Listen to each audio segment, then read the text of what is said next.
السلام علیکم ورحمۃ اللہ وبرکاتہ۔ میرے محترم ویورز، کیا حال ہیں آپ کے؟ خیریت سے ہیں؟ طبیعت صحت ٹھیک ہے؟ آپ کی مزاج ٹھیک ہے؟ ماشاءاللہ خیر و عافیت سے ہیں؟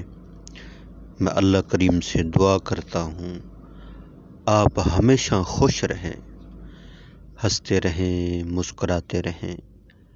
اللہ تعالیٰ آپ کو ہمیشہ خوش رکھے، اللہ تعالیٰ آپ سے راضی ہو اور اللہ کریم ہم سب سے راضی ہو جائیں،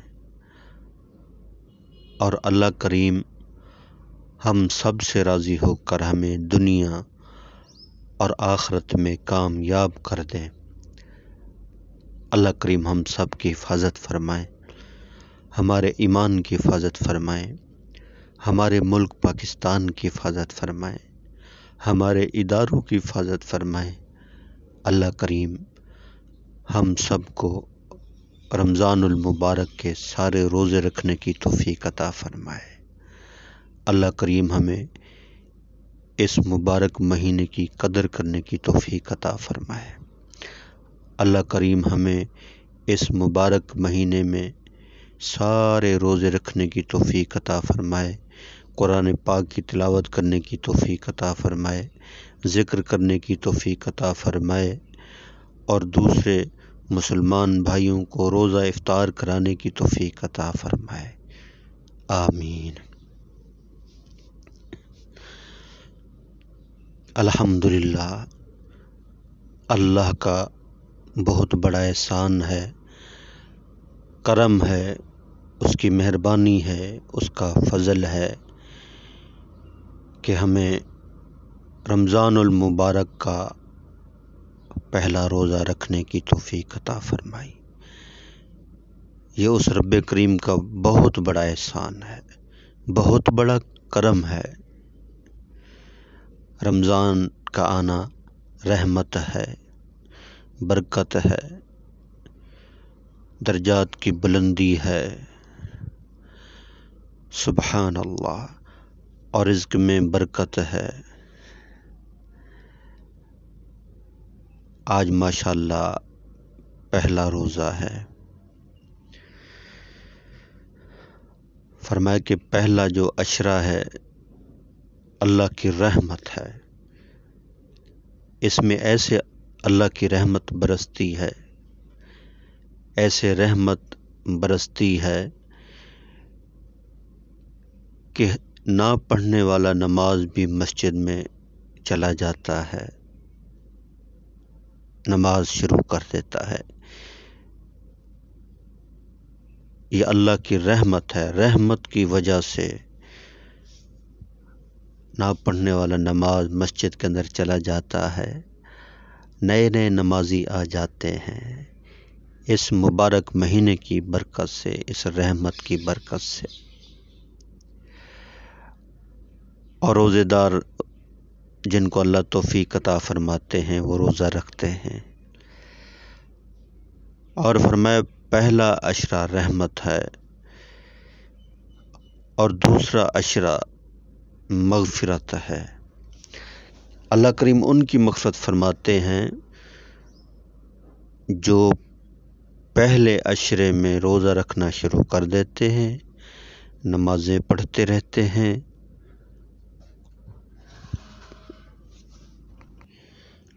اور قرآن پاک کی تلاوت کرتے رہتے ہیں۔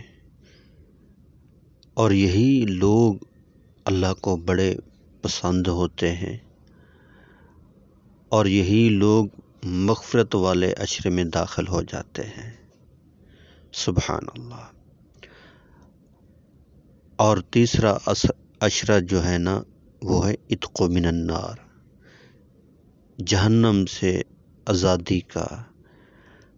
اور جہنم سے آزاد کون لوگ ہوتے ہیں؟ جو پہلے عشرے سے شروع ہوتے ہیں، نمازیں پڑھتے ہیں، قرآن پاک کی تلاوت کرتے ہیں، اللہ کا ذکر کرتے ہیں اور روزہ رکھتے ہیں، ان لوگوں کی پھر اللہ کریم جو ہے نا اسے جہنم سے آزاد فرما دیتے ہیں ان لوگوں کو. اتق من النار، جہنم سے آزاد. روزہ ڈھال ہے، حفاظت ہے، جہنم کی آگ سے حفاظت ہے. روزہ رکھنے سے بیماریاں دور ہو جاتی ہیں. اللہ کے نبی نے فرمایا ہے کہ سحری کھاؤ، سحری کے اندر رحمت ہے، برکت ہے. سحری کھانے سے بیماریاں دور ہو جاتی ہیں. سحری ضرور کھایا کریں. اور جو بندے بیمار ہیں، روزہ نہیں رکھ سکتے، وہ سحری کھائیں. اللہ کریم توفیق عطا فرما دیں گے. یہ اللہ کا کرم سمجھیں، اس کی محبت سمجھیں کہ اللہ نے ہمیں یہ مبارک مہینہ نصیب فرمایا ہے. اگلے سال زندگی وفا کرے یا نہ کرے کوئی پتہ نہیں ہے. ایک پل کا بھروسہ نہیں ہے، ایک سیکنڈ کا پتہ نہیں ہے، ایک منٹ، سیکنڈ، گھنٹے کا بھی پتہ نہیں ہے. کسی ٹائم موت آ جائے. اگلے سال زندگی وفا کرے یا نہ کرے، اگر اللہ نے یہ مہینہ نصیب فرمایا ہے تو غنیمت سمجھیں، اس کا کرم سمجھیں اور روزے رکھنا شروع کر دیں. کوئی مسئلہ نہیں ہے. پانی کی وجہ سے روزہ نہیں چھوڑنا، بھوک کی وجہ سے، کھانے کی وجہ سے، نسوار کی وجہ سے، ان ساری چیزوں کو چھوڑ دینا،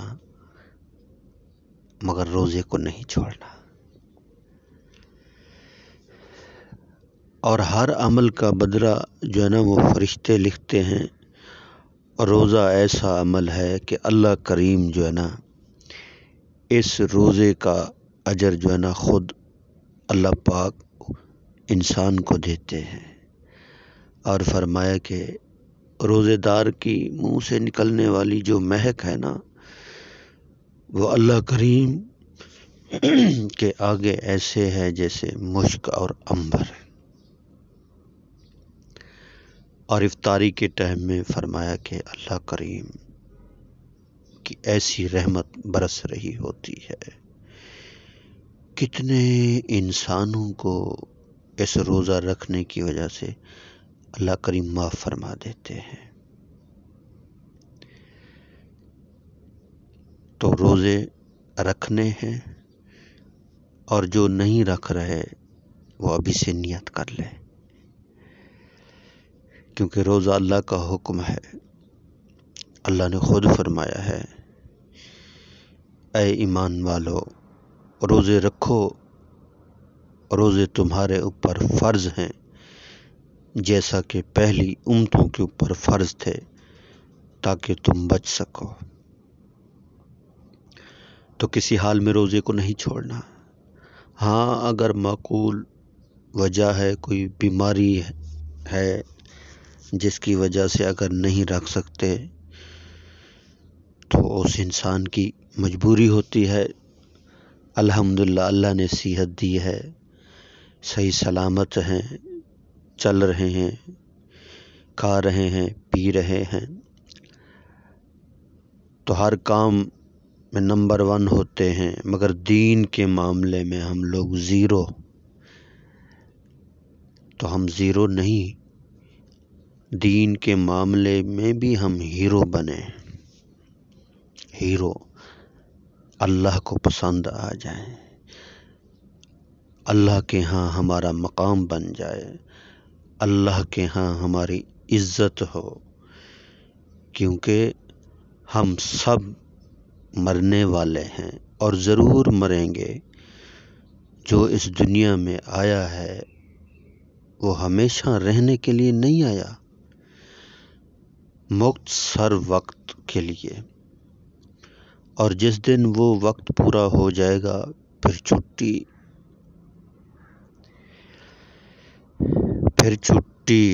فرمائے مومن بندہ جو ہے نا مومن بندے کی موت چھٹی ہے، اور گناہ گار انسان کی موت عذاب ہے، پکڑ ہے، ذلت ہے، رسوائی ہے۔ تو ہماری جب موت آئے تو میرا رب مجھ سے راضی ہو اور میرا اللہ مجھے کہے، میرا اللہ مجھے کہے جنت کے اندر داخل ہو جاؤ، جنت کے اندر داخل ہو جاؤ۔ سبحان اللہ، کیا ہی ٹھکانہ ہے جنت، عمدہ مقام ہے، اعلیٰ مقام ہے۔ جنت نام کتنا پیارا ہے اور جہنم کتنا خوفناک نام ہے۔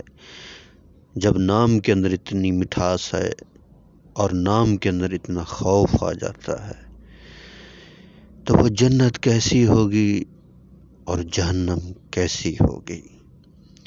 جس طرح اللہ نے فرمایا ہے کہ ہم نے مومنین کے لیے جنت کے اندر ایسا سامان تیار کر کے رکھا ہے، نہ کسی آنکھ نے اس کو دیکھا ہے اور نہ کسی انسان کے دل کے اندر تصور ہوا ہے۔ اور جہنم بہت برا ٹھکانہ ہے، بہت برا ٹھکانہ ہے۔ خچر کے برابر وہاں بچھو ہیں، اونٹ کی گردن کے برابر سانپ ہیں، گلے میں اٹکنے والا کھانا دیا جائے گا، گرم کھولتا ہوا پانی پلایا جائے گا، اور جو لوگ نماز چھوڑ دیتے ہیں ان کو عید صبح بھی ڈسیں گے اور شام کو بھی۔ اور درد اتنا شدید، برداشت سے باہر، بڑی تکلیف، بڑا دکھ یہ ملے گا ان لوگوں کو جو لوگ اللہ کے نافرمان ہیں۔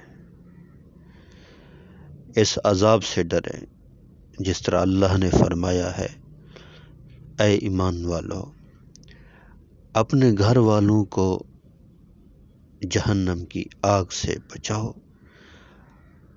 اور جہنم کی آگ کا ایندھن انسان اور پتھر ہے۔ انسان کون سے ہیں؟ گنہگار، کفار